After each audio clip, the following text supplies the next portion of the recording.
Tomorrow, Queenslanders head to the polls to elect their local councils. As Australia's largest local government, the right to run Brisbane is a highly sought-after prize. 5 people want the job. Emma Pollard met the 2 main contenders for Lord Mayor.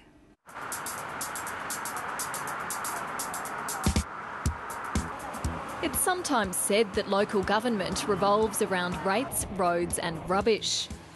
But in the Queensland capital, there's much more to it. Brisbane City Council is the largest local government in the country. It builds major infrastructure and has a budget of almost $3 billion. The council is divided along party lines, and being Lord Mayor is almost like being Premier of a small state. Well, I want Brisbane to be Australia's cleanest and greenest city. I want a city that is more accessible and inclusive, and also, and I think primarily, to see a city that grows in terms of its economic development opportunities.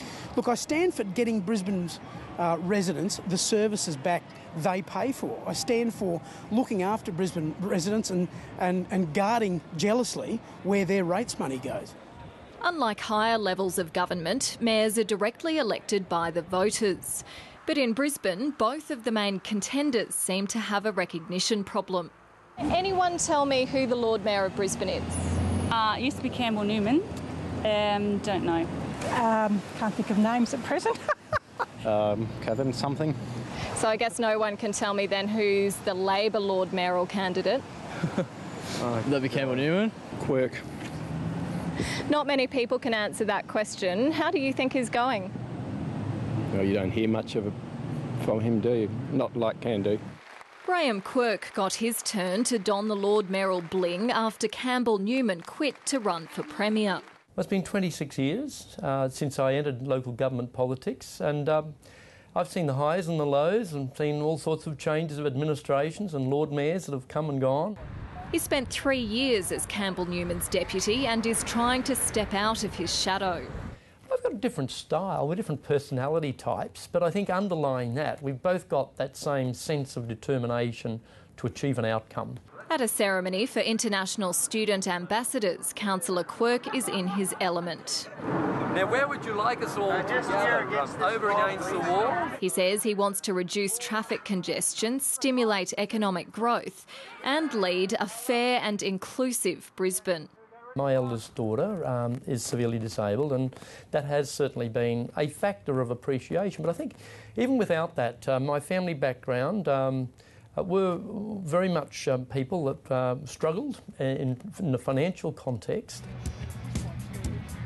The man who wants to win the top job for Labor spent his formative years working in his father's factory. He'd put us in the factory under the foreman. That's what we did every school holidays. That's how I bought my first car. It wasn't a very good car, but it was my first car. And I suppose that gave me a terrific work ethic and a terrific understanding. He owns a television post-production company. Here's a fantastic club. I'll say good day. How are you, mate? But these days spends his time pressing the flesh with voters at events like UQ Market Day.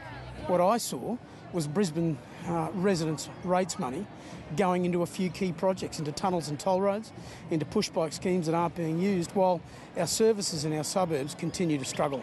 Labor needs to win 4 wards or 3 wards plus the Lord Mayoralty to secure a majority in council.